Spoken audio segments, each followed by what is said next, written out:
Good morning.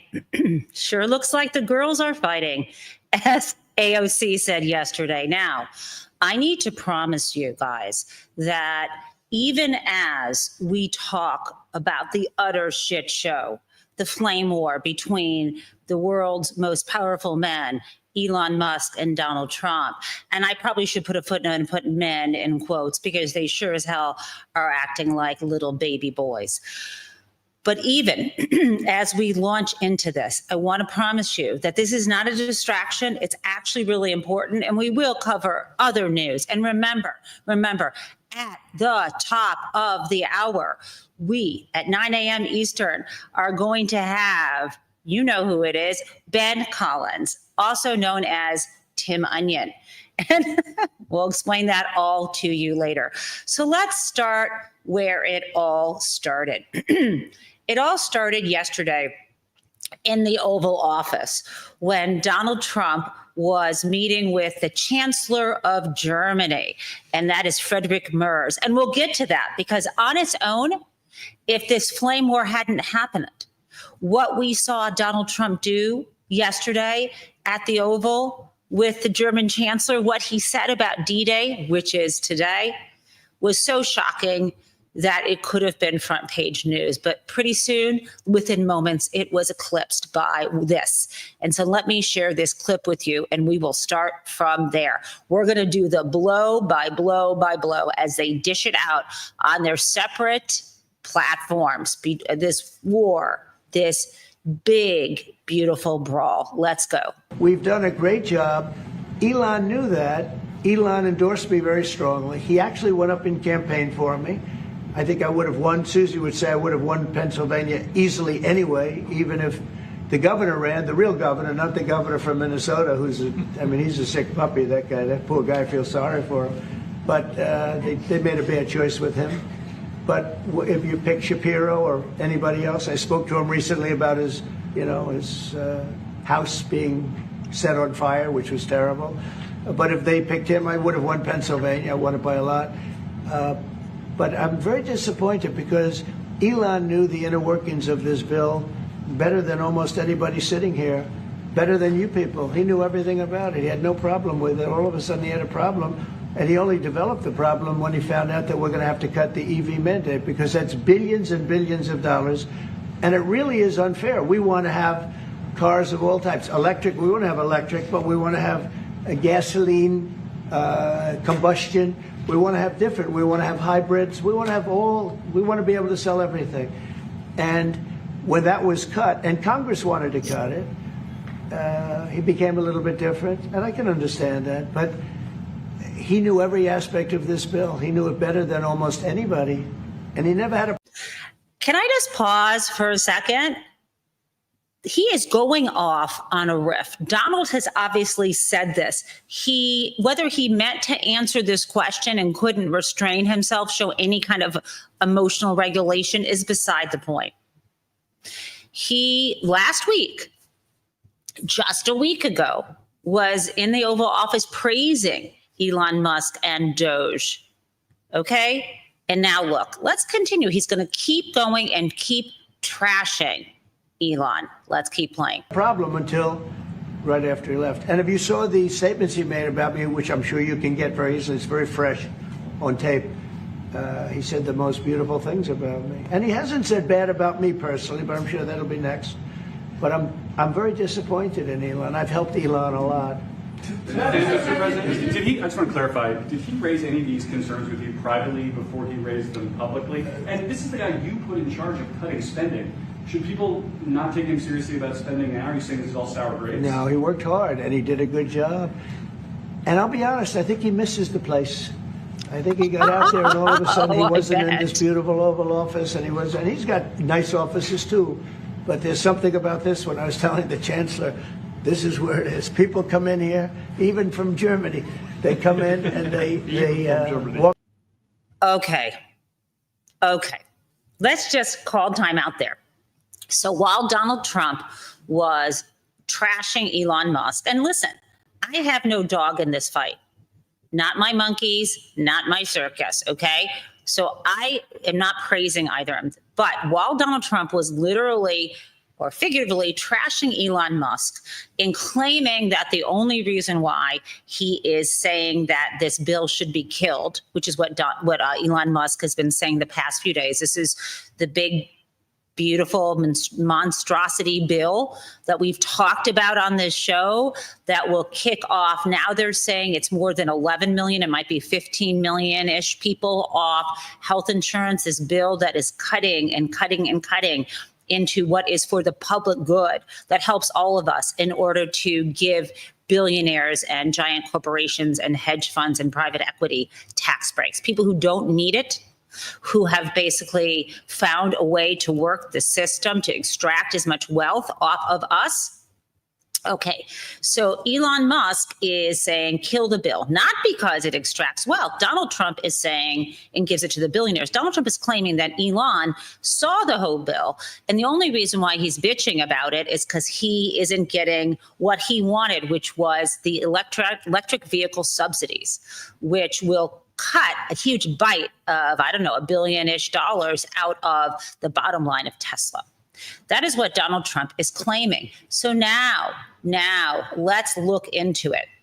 Here I have it for you. I have it blow by blow, guys. So let's start with this.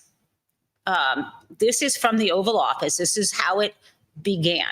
Now, some people say it began when Elon was trashing the bill, but I think this was the instigator yesterday around noon, a little after noon, when Donald said, Elon and I had a great relationship. I don't know if we will anymore. I was surprised. He even accused Elon of Trump derangement syndrome. While Donald was speaking, here is what Elon said, literally while he was talking. Whatever. Keep the EV solar incentive cuts in the bill. So that would hurt him, right? They're cutting the incentives. Keep these incentives in the bill, even though no oil and gas subsidies are touched. Very unfair. But ditch the mountain of disgusting pork in the bill. In the entire history of civilization, there has never been legislation that both big and beautiful. Everyone knows that. Either you get a big and ugly bill or a slim and beautiful bill. Slim and beautiful is the way.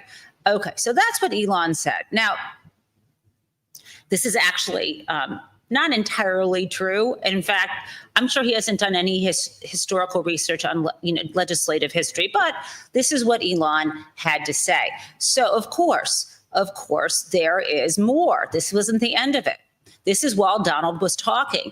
Elon couldn't let it go. When he saw the video clips of Donald's speech, he responded. So he responded to various people on Twitter, also known as X.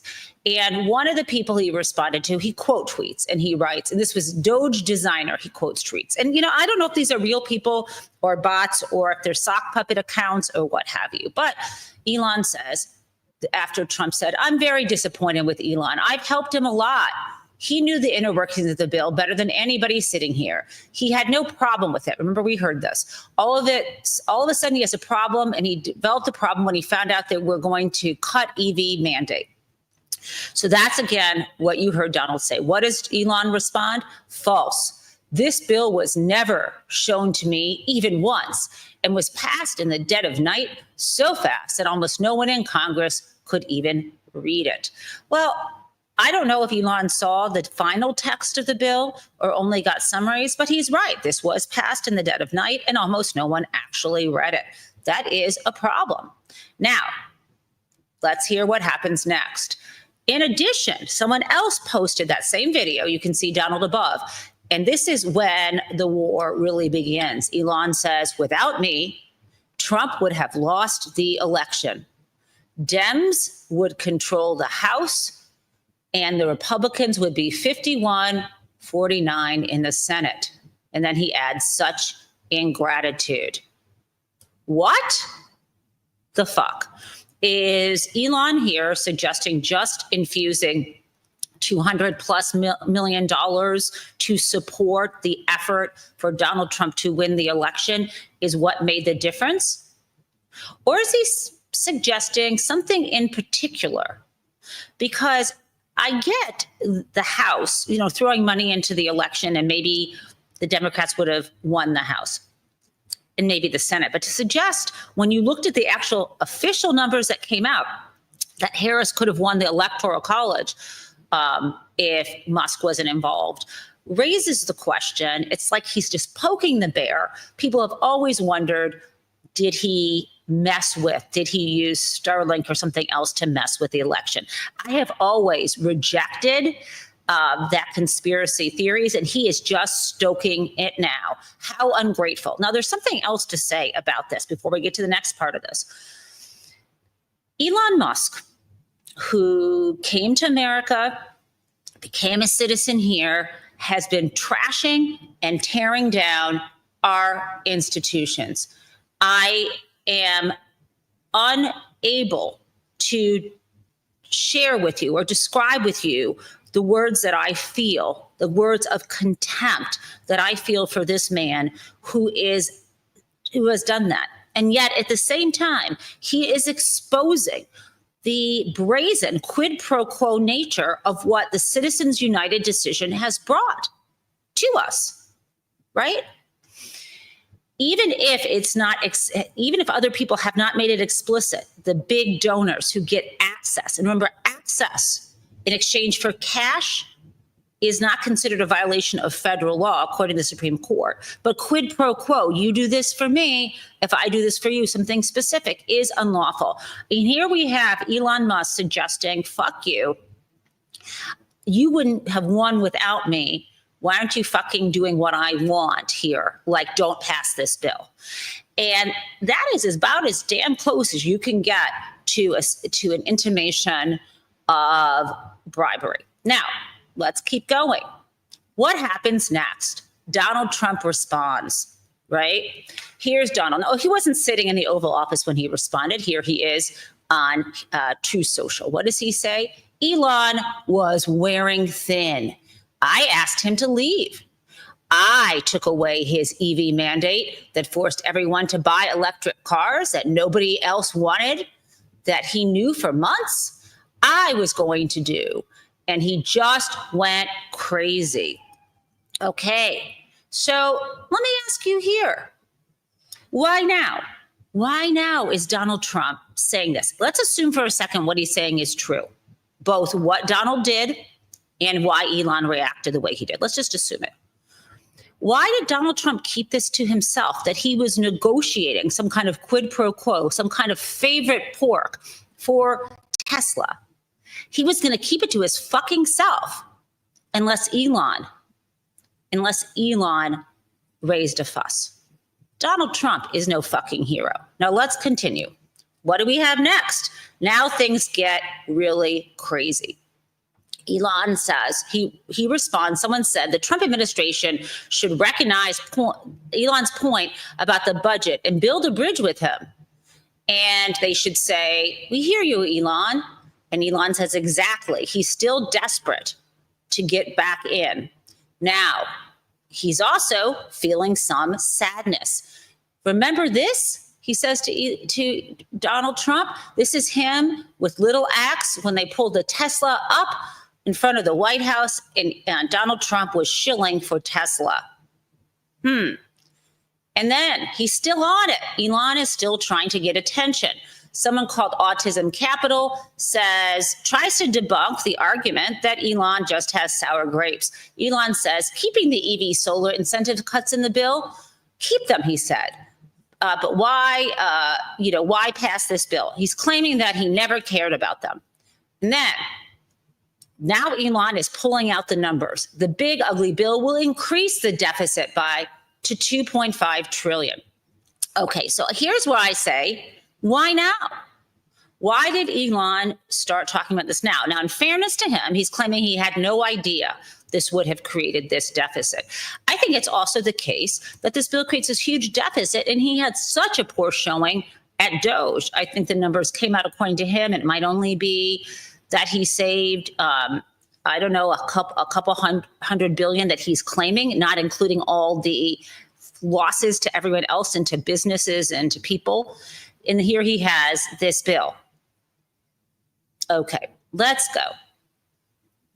What else does Donald have to say?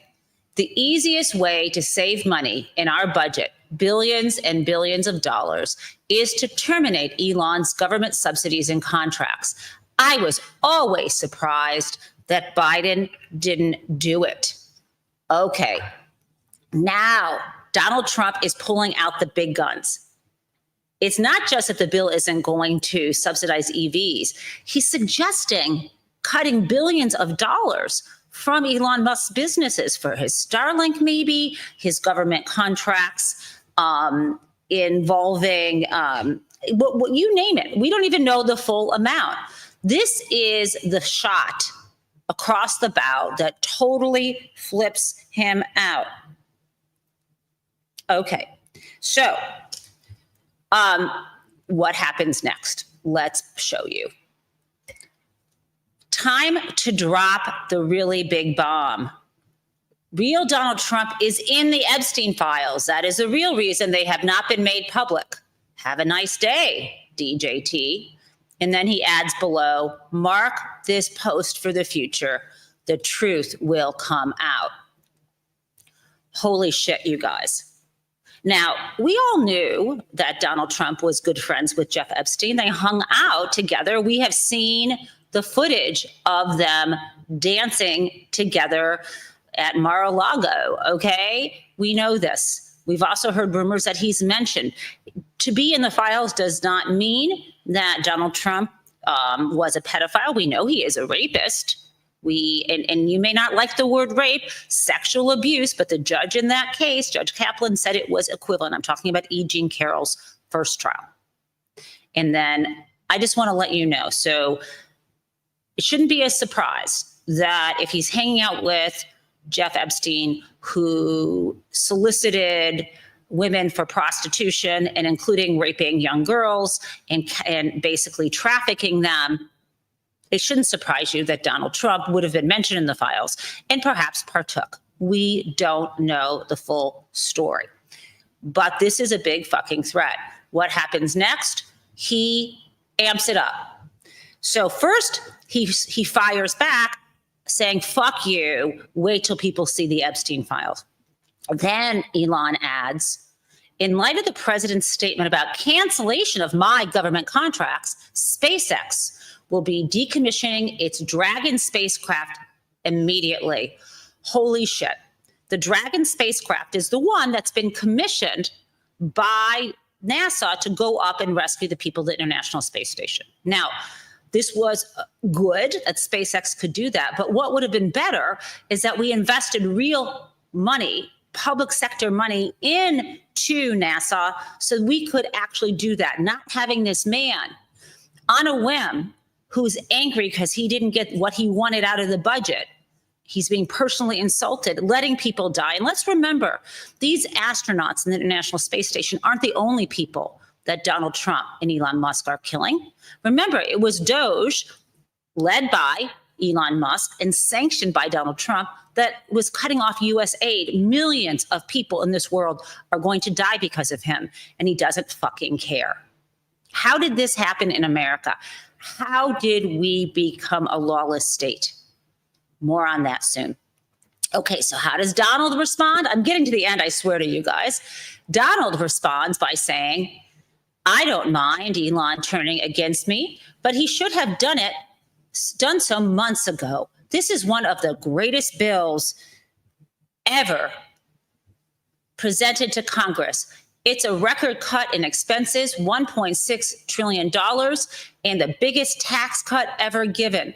If this bill doesn't pass, there will be a 69% tax increase and things far worse than that. I didn't create this mess.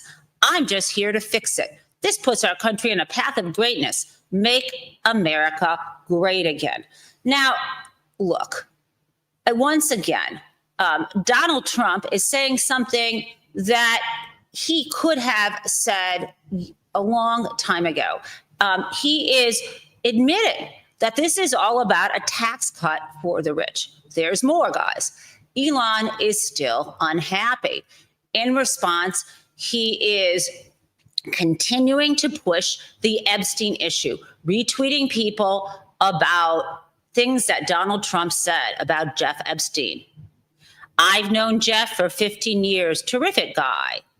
He's a lot of fun to be with. It is even said that he likes beautiful women as much as I do, and many of them are on the younger side.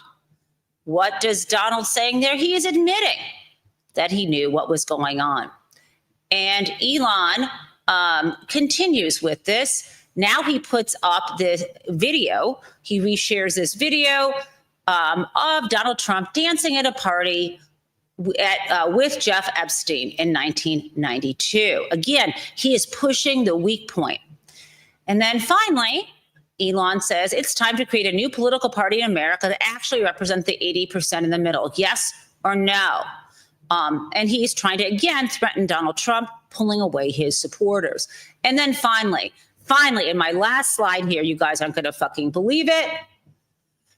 We have someone named Buck Million say, now you understand the pain in Don Bongino's eyes when you see him on any public media. He knows. He knows the reasons the E-list, meaning the Epstein list, won't drop. He knows the assassination was faked. He knows the level of the grift with foreign money in Middle Eastern countries. Sad to see. Now, guys, I don't think the assassination is faked, but you get the idea. There's a combination of plausible theories and also conspiracy theories. And you're not going to believe who fucking entered the chat. Alex Jones. His response, maybe. And there you have it.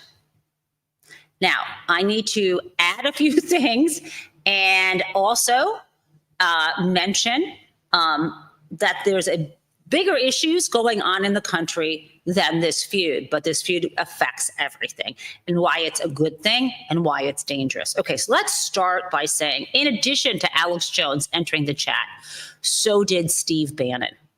And yesterday, Steve Bannon was so pissed off at Elon Musk. And remember, those two men have always clashed, right? They're both part of MAGA. Elon Musk was part of the Silicon Valley elitist MAGA, and Steve Bannon is a voice for the sort of white working class, white supremacist MAGA. There's always been tension there. What does Steve Bannon do? He says that Elon Musk should be immediately deported, that he should be investigated because he is not a citizen here. In addition, that there are folks saying, I think it might have been Bannon, that the Department of Justice needs to start reopening all the cases, not just the DOJ, but the different agencies that had cases against Elon Musk should reopen them. By the way, today, there's still an SEC case against Musk, and he has a filing due today. At any rate, part of what Elon did when he got into government is get some of these things dropped. And there's a suggestion that the Justice Department should be used to retaliate against people who speak out against the president. Now, again, I have no dog in this fight. The only dog I have is democracy. Democracy is like Clifford the big blue dog, not red. Anyway, Clifford, right? We have this giant concept of democracy, and I don't really care who the fuck it is. I don't want Donald Trump or any presidential regime to be able to suddenly turn against one of his oligarchs in order to punish him and then deport him. That hurts all of this. This goes back to the concept that I'm talking about all the time called the dual state. Ernst Frankl from Germany recognizing this. I've told you this idea that if you are connected to the power source at the top, then the state, the law, it's called the prerogative state, where the law protects you. You can do what you want. And then the rest of us have to live under a normative state where the norms and laws apply to us. People say, well, this is really weird that this is happening because normally Donald Trump just goes against the brown people, immigrants he doesn't like. This is no different. It's all part of the same power regime. And I saw something brilliant someone said on Blue Sky, and I don't remember their name, but this is what they said. This is a lot like the authoritarian playbook that Putin played out of. So let me just tell you how the game worked with him. The way they described it is the reason why Vladimir Putin jailed I think it was Medzinski, I'm saying his name wrong, why Putin would have jailed the second richest man, the first richest oligarch beneath him. So there's Putin. Why would he jail the richest, most powerful businessman in Russia and have him removed? And the reason why is because if the leader like Putin and the richest guy get in a feud, what will happen? They're going to try to divide up the people below them. And by jailing the person who is just beneath you, that means this. So we have the richest man. If you jail him, then the second richest man won't choose to follow the richest man. So said differently, by attacking Elon Musk and attacking him as hard as he can, all the members of Congress who are thinking of taking support from Elon on the Republican side won't want to do it, because Donald Trump has the army and the Department of Justice. Elon Musk doesn't have that. Now, this is why this shit is scary. But the scariest fucking part of this is that I'm hearing voices out there saying maybe Democrats will take support from Elon Musk because he's offering it. Step away from that money. It's blood money. It's dirty money. Do not fucking take it. Don't even think about it. Step away. Have nothing to fucking do with it. Okay, so that is what is going on in the flame wars. And you might think, and I'm hearing a lot of, it feels like sometimes when I see a lot of posts on Blue Sky and on Twitter from friends I know who are well connected, including up through, I think, the Democratic Party. And when I see them and the politicians all say kind of the same thing, I think somebody sent out the alert like, don't pay attention to these men feuding. Don't get distracted by that. Real Americans only care if their Medicaid gets cut, or their real Americans only care if they can pay their bills. Fuck you. I'm a real American. And in fact, senators, in Washington, et cetera, my friends who I love, but who have a shit ton more money than the average person that I see in my daily life where I live here in the Midwest in Detroit. Guess what? People love a fucking fight. And seeing Elon Musk and Donald Trump fight gets people's attention around this fucking budget bill. If you want people to know that this adds $2.3 trillion to the budget and that it's just giving tax cuts to billionaires and the oil companies are getting fucking huge subsidies, no one wants to hear your wonk. But they're going to hear it in the context of these two girls fighting.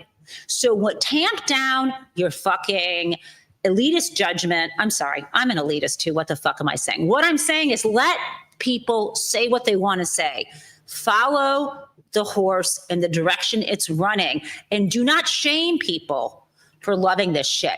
Just jump on it and add to it. It's like improvisation. You don't say no, you say yes. And someone should tell some of my favorite politicians and friends that, and maybe I will. Okay, so how about the yes and?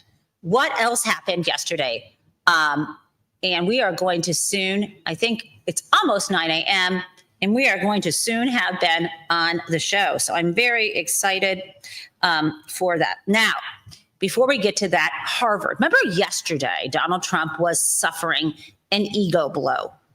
And that ego blow involved, as you may remember, him losing three different types of, at least three yesterday. I'm going to share this with you. Oops, that is not what I wanted to share. Oh, okay. I don't have that with me, but it was three different cases, remember, in federal court.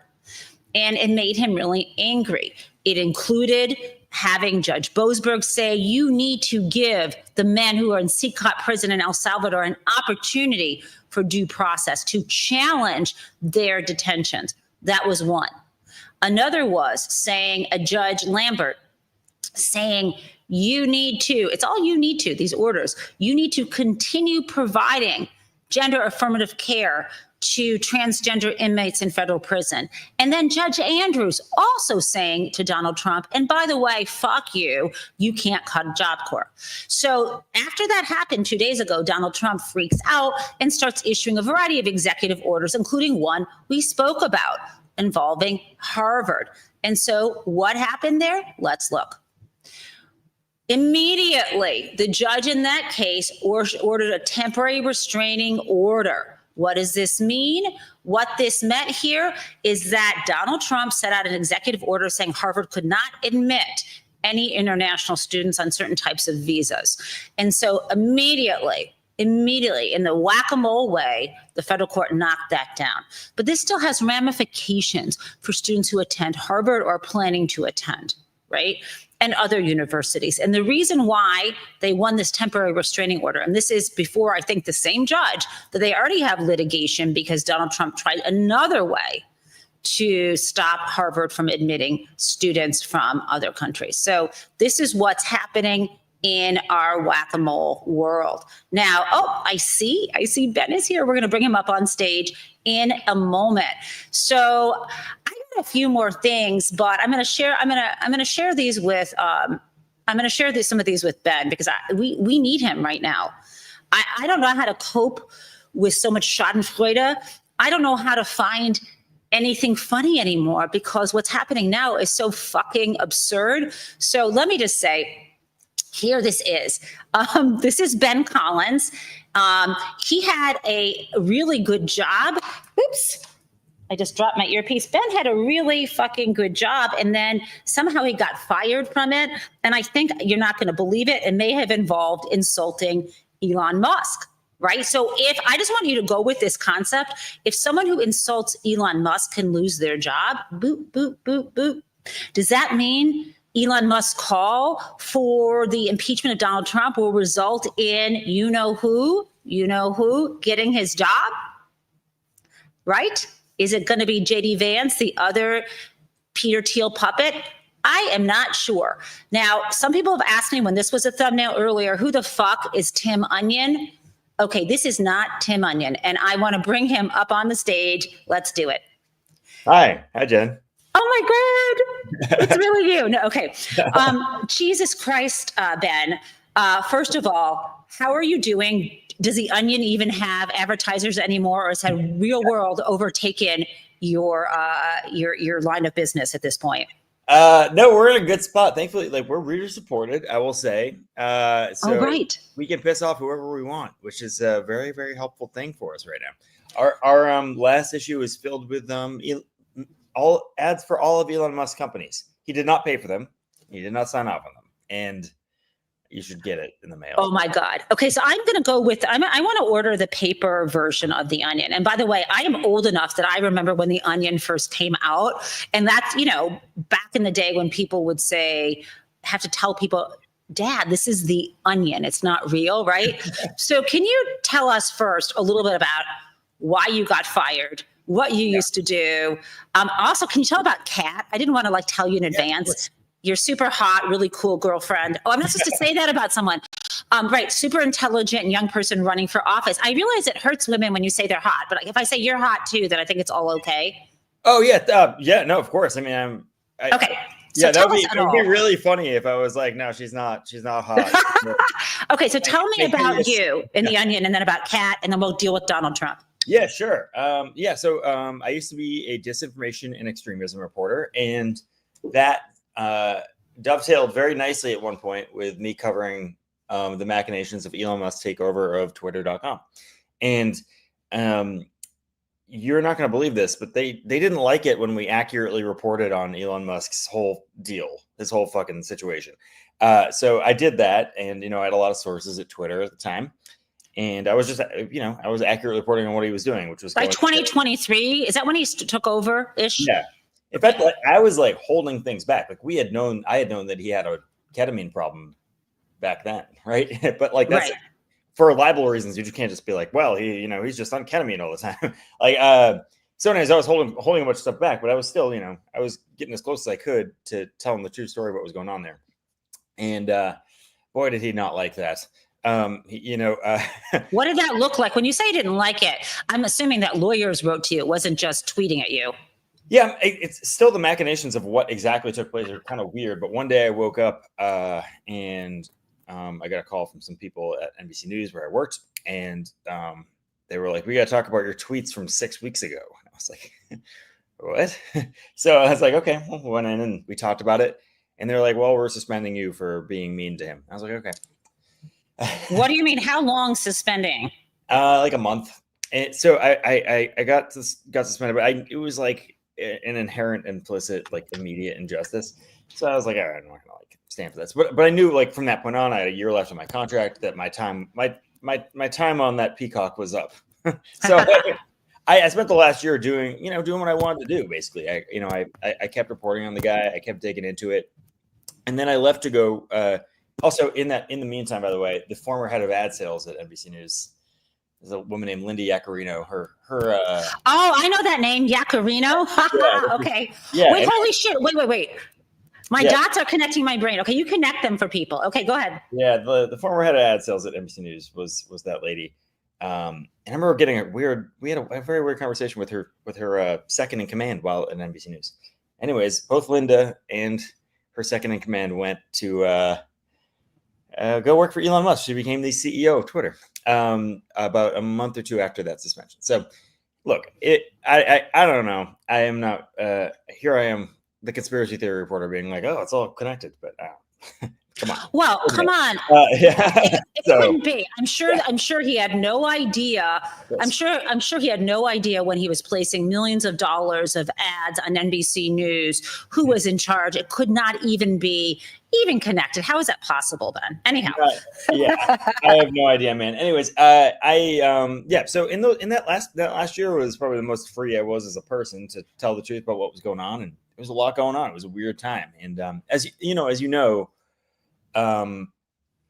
these big places just didn't know how to handle the oligarchy. They didn't know how to handle what was clearly happening, which is just abject and overt, clear corruption and white supremacy. So I was kind of like, I was probably being very annoying too about how all this was going on, and it was really like, I was the only guy kind of saying it clearly. So I went, I put in my notice a couple of days before Christmas of 2023, and because I knew I was getting fired, so I was like, why not? Right. So I put in my notice, and I went to go went off to go write a book. And in the middle of writing that book, which was a slog, it was me writing about all these evil people. What's the name of the book? Tell us. Oh no, I can't even. The book was going to be called No. It was about just like not being a part of this awful thing that was coming, and all of my friends that had been deposed and attacked and threatened with lawsuits or sued or subpoenaed by they were all researchers or journalists by the Republican administration, even during the Biden administration. It was the dry run for Doge, basically. And then I saw The Onion was for sale. I saw it was for sale. I mean, how though? How did you see it was for sale? Was it like in a penny saver in the newspaper? Like, where the fuck was that listed? Yeah, the guy who owned it, was in private equity, and he was just trying to like piece it out for parts. And my worry, as a guy who knew that Elon had tried to buy it before. Elon tried to buy The Onion, and The Onion wouldn't let it happen. So then he started like individually poaching staffers from The Onion to launch his own funny website, which never launched because obviously he can't be funny. He's like constitutionally incapable of being funny. I think empathy and humor might be like on that same gene or something. They're in the same, exactly, because you have to understand the depths of the human experience to know it's fun. So I was worried he was going to buy it. And I also knew that like, we could convince, there's got to be a rich guy out there who likes The Onion as much as we all do, right? So we did. Me and my friend Leela and Danielle, we were like, all right, let's just call everybody we know and try to get enough money to raise in this thing. And then we found this guy, Jeff Lawson, who's incredible. And we talked to him, and he had a deeper knowledge of dumber 90s Onion headlines than any of us. He also he saw the writing on the wall too, and he was like, "We got to save this thing. It is an American institution." Oh man! And, so I dropped everything. I dropped my book. I dropped everything, and The Onion is the only place. It's the place I would say that throughout all of American history, throughout the Iraq War, throughout all of the weird moral panics we've lived through over the last 35 years, right? It's the one place that never. It never bent the knee at any moment. It's just like institutionally, it's like, fuck you. What are you talking about? And I loved that. I love that you still cross the line into some like graphic, gross stuff. And I like that because, I'm like a guy a little bit this way where I don't want to, sometimes I say shit and it's like maybe inappropriate. And I feel bad because if I were a man and I said it, it would be like really, people would yell at me. And it's like, come on. Yeah, you would be a billionaire. Like Spotify would give you $1 billion. No, I don't mean that. I meant the other way around. I meant that I'd be trashed, but maybe you make a point. Okay. Anyway. No, that's good. Okay, yeah. Who knows? Actually, right. I mean, but right. Okay. Note to self, be grosser. Okay. So that's cool. Okay. Now, let's get to some of the news of the day because I didn't get to fill it in. At the end of the show, I have this thing called Crazy Town. This is not Crazy Town, but Crazy Town's amazing. I want to share with you because I don't know if you saw this. While we're talking about the big, beautiful brawl bill, there's another bill that is kind of clicking its way up the tracks, which is that terrible fucking crypto bill. And I had this guy, Corey Frayer, who's amazing. And if you know him, Consumer Federation of America, he'd been on this thing with Bernie. He kind of explained it all. And I have a background in finance, so we kind of dug into it. But my viewers might be interested in knowing that bill isn't done and dusted yet. It hasn't, it got through that sort of cloture period where they had enough people so they could move it forward to a real vote, but it hasn't gotten its up or down vote. And what I just found out through David Sirota's feed of all people, but I made sure it was right. Credit slips. I'll explain this. I found out that the fucking Republicans are trying to slip into this bill that if your bank becomes one of these fucking crypto issuers, have you heard this? You know what I'm saying? Okay, guys, I'm going to share this. This is a big story that they put a line into the bill that if your bank is a crypto issuer, and I'm just going to remove this for a second. So there's some proof that means you are like normally, how the FDIC works, you guys, if there's a run on the bank, depositors are going to come before random creditors. Guess what? Not anymore. So basically, this will create not just huge liability risk for us, but it's basically essentially a bailout for crypto industry. It's worse than Silicon Valley Bank.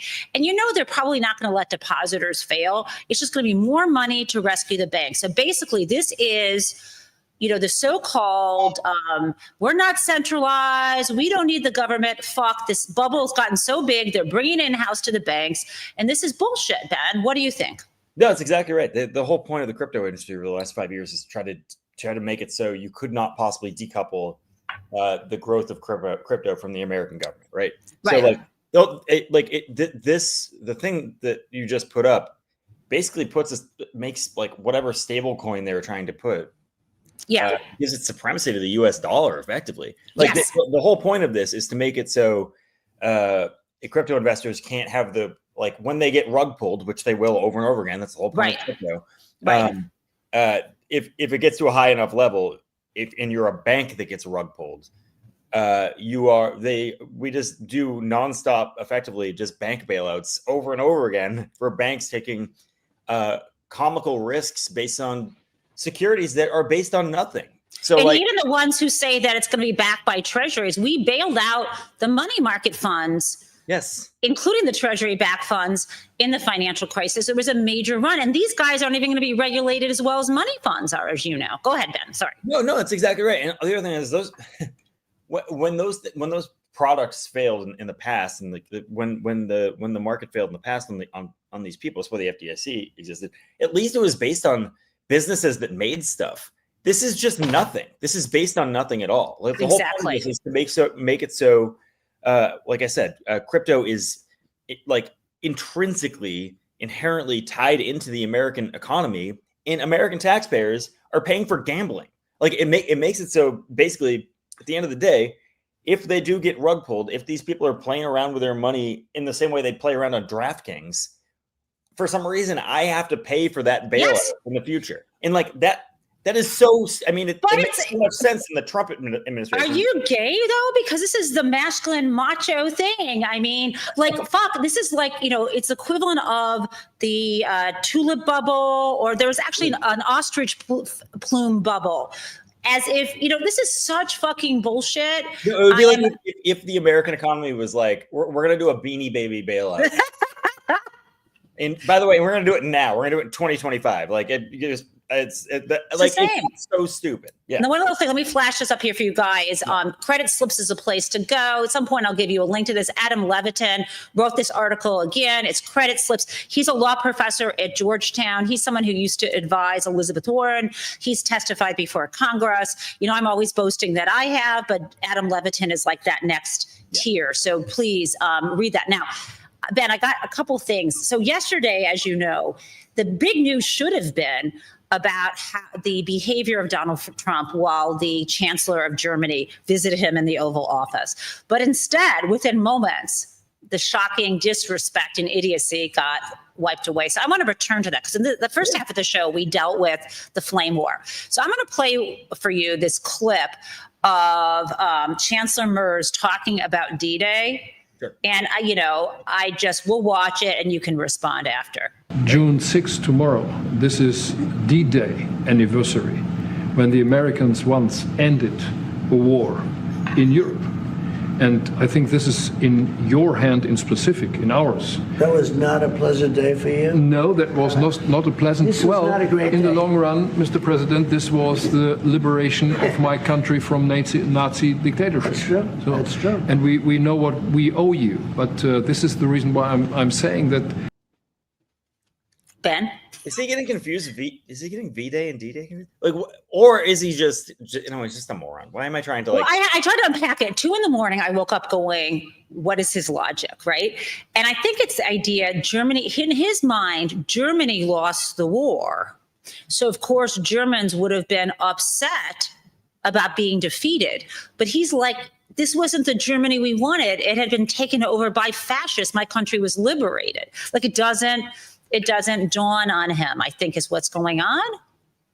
I don't know. I think we're trying to assign logic to he hears the word day and it's like it's gonna be a celebration, something good must have happened. And I think that's all it is in his head. I don't know. I am always trying to like retrofit some sort of explanation that I would have, but then I realized that he's a monster who is subliterate. So I don't, Well, there's more. Let's look at the second part of this and then we'll see if we can, I know we shouldn't subscribe any kind of rational thought to this man who, by the way, we're not allowed to say that he's been an addict, right, of Adderall for years, but I'm saying that people say it.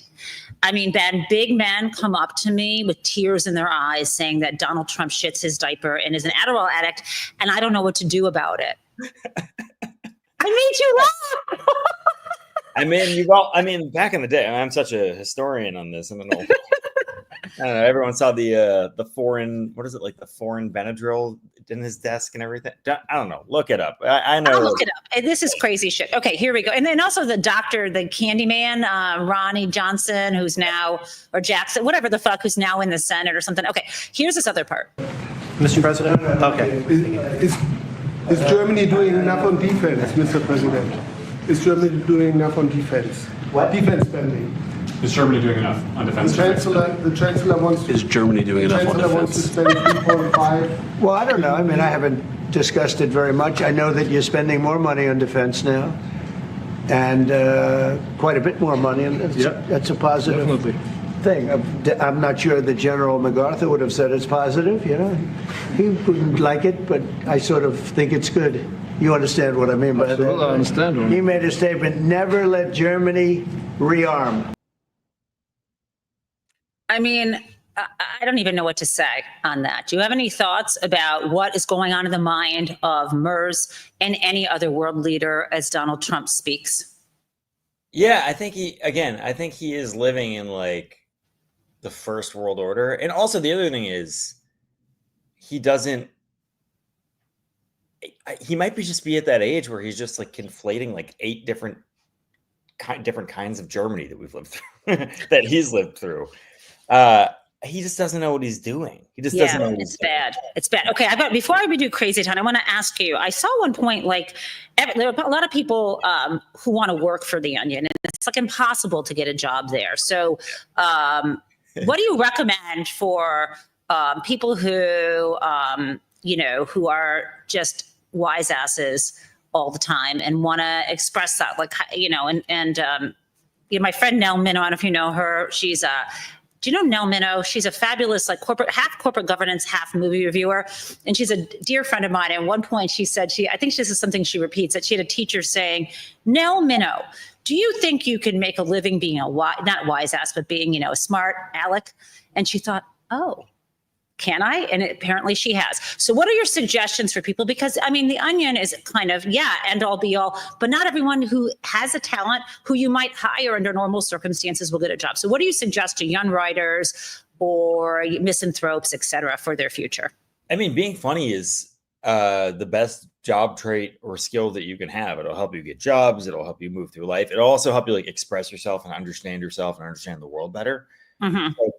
So, I mean, I got rejected from The Onion 50 times. I mean, I don't even know how many times I. You bought it. Fine. The answer is find some fucking rich friends. Yeah. Okay, hostile take over The Onion. I haven't seen the balance sheet, but I have some rich friends, Ben. Yeah, I don't want to work that hard, though, you know, and I'm actually not. I'm not that funny. Like my husband says, I didn't used to be humorous, and then like I hit my head on this beam in the attic, and then I was funny, and it's not even a joke. Like, and I don't even know. I love that. That's a great story. It's true. No, I mean, it's actually, I think it happened, but I don't know what else happened with that. So I don't usually share that publicly, except all the time.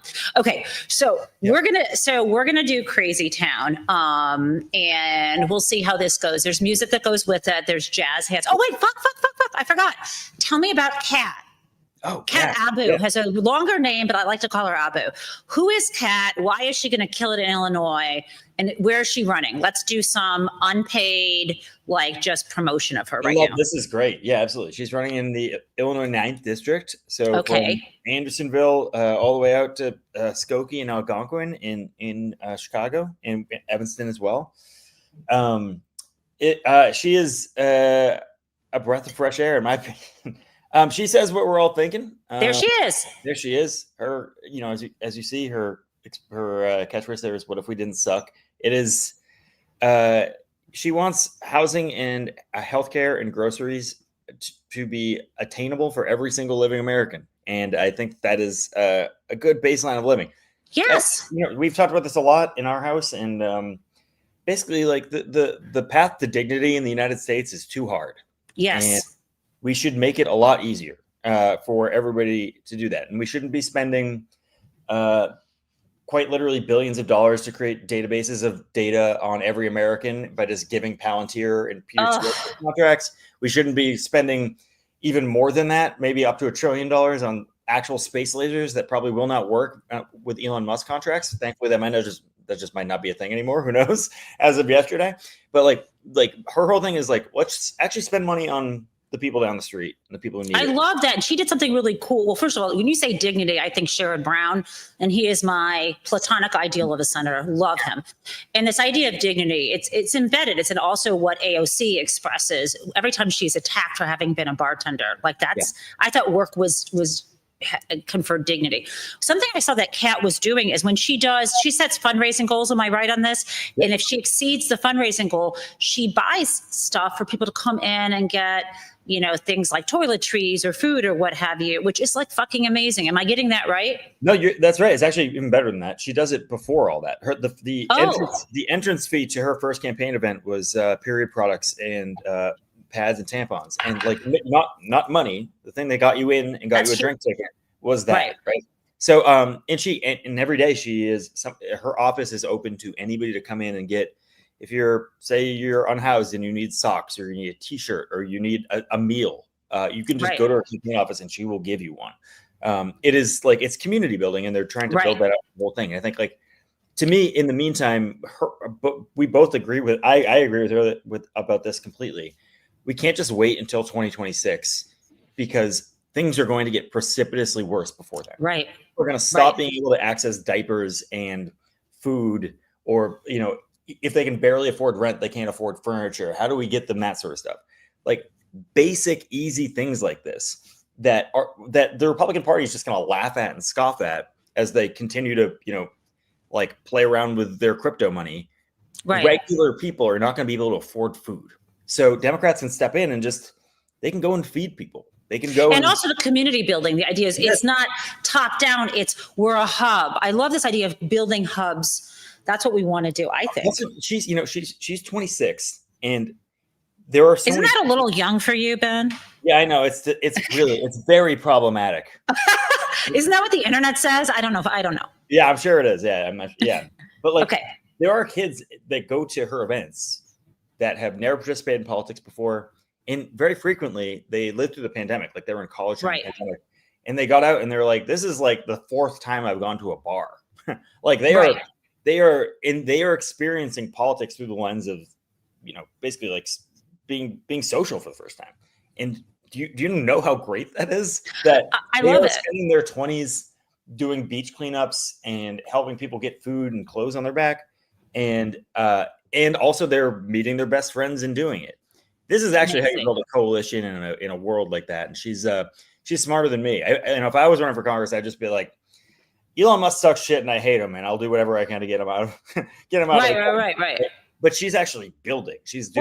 That's why every generation we need to lift up sort of these natural leaders and give them the support. Like, someone was there for you when you're like, I want to buy the fucking onion, and we need to be there for just people, generational, I hate to say people calling them geniuses, but special people who can have a clear vision before others do about how to do something. And I love seeing that in her campaign. Okay, so with that, let's fucking do Crazy Town. Again, you don't have to do the jazz hands, but yesterday Ezra Levin did. Okay. So just want to let you know, no pressure. All day, I don't care. I have no day for me. Let's go.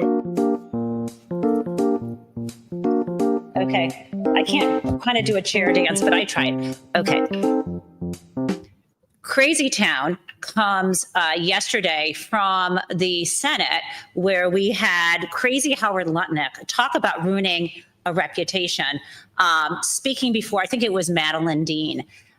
This is also, I'm not even going to give the punchline. Let's just play it. This is fucking crazy. Have you seen this one? No. Oh my God, I'm so psyched. What's the tariff on bananas? Americans, by the way, love bananas. We buy billions of them a year. I love bananas. What's the tariff on bananas? The tariff on bananas would be representative of the countries that produce them. And what's that tariff? Generally 10%. Correct, 10%. Walmart has already increased the cost of bananas by 8%. But as countries do deals with us, that will go to zero. As countries do deals with us, that will go to zero. But the cost is on the American consumer now and on the businesses with the confusion now. Mr. Secretary, I believe you know better. I believe you recognize that a trade deficit is not something to fear. I believe you know that predictability, stability is essential for businesses. I wish you would show that truth to this administration. And I yield back. Time of the gentlelady is expired. Would you mind, Mr. Chairman, if I make one quick comment to the end? Would that be okay? I'm sorry? Would you mind if I make one quick comment to the representative? Sure. Please.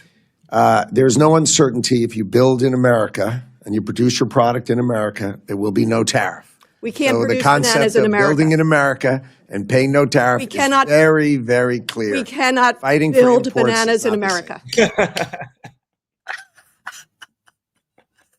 is fucking, we cannot build bananas in America. We literally can. That is so funny. Oh my God, that's amazing. Okay, I forgot one thing. Okay, Ben. Yeah. Why? I mean, I know why. The minute I saw your handle is Tim Onion, I knew immediately. But can you tell the people? Because some people are not. What is it? Indelibly online, indefinitely online. What is it? Permanently online. Yeah. Yeah. What is that word? In my opinion, it's fatally online. Fatally online. So explain why you say Tim Onion is your handle. Yeah. I don't know if you guys remember when Donald Trump just straight up thought that the guy who runs Apple's name was Tim Apple, but because it was Tim Cook, right? It was Tim Cook, and he was like Tim Apple, because that's how things work. Jeff Microsoft, Steve IBM, like that's how things work. So anyways, I changed it to that a year ago. Now I can't change it. Now I try to change it because I'm verified on Blue Sky, and I try to change it to Linda Yakarunian, and and they wouldn't let me do it. So now I can't escape this bit if I tried. Well, you need to create a sock puppet account that's so clearly you with your face that says that. And because has anyone done an obvious sock puppet account? I mean, that would be funny. Oh yeah, my God, yeah, me. Oh yeah, you don't want to see it, but yes, absolutely. I can't do shit like that because I would forget. Like I one time on Gmail when I was really busy, created a fake Gmail account as my personal assistant. But then I sent a couple, people like was really nice to him. And I was like, wait, I can't do this to my friends. It was trying to create a barrier between me and the world asking me to do shit. Cause it's harder for me to just to say no. And my assistant could, but like, it's wrong. I decided like that's fraud. What do you think? Anyhow, don't answer that. No, don't answer that. Make as many as life's short. Make as many cell phones as you want. Who cares? Well, thank you so much for joining us today, and good luck with the weekend. Hopefully, there's no interesting news that undercuts your The Onion. But by the way, people, buy The Onion. You can subscribe digitally and to the physical version of The Onion, which will come in the mail. Right? Is that how it gets to your house? It comes in the mail once a month. Actually, and also get it for Father's Day. It's going to be cheaper for Father's Day. It's $7 a month for Father's Day. Michael, are you listening? You better fucking be listening. You're getting that for Father's Day. Okay. Thank you so much, Ben. Have a great rest of your day. You too. Thanks so much, Jen. Thank you. Someone wrote this song for me. It's crazy. Oh shit. I forgot my.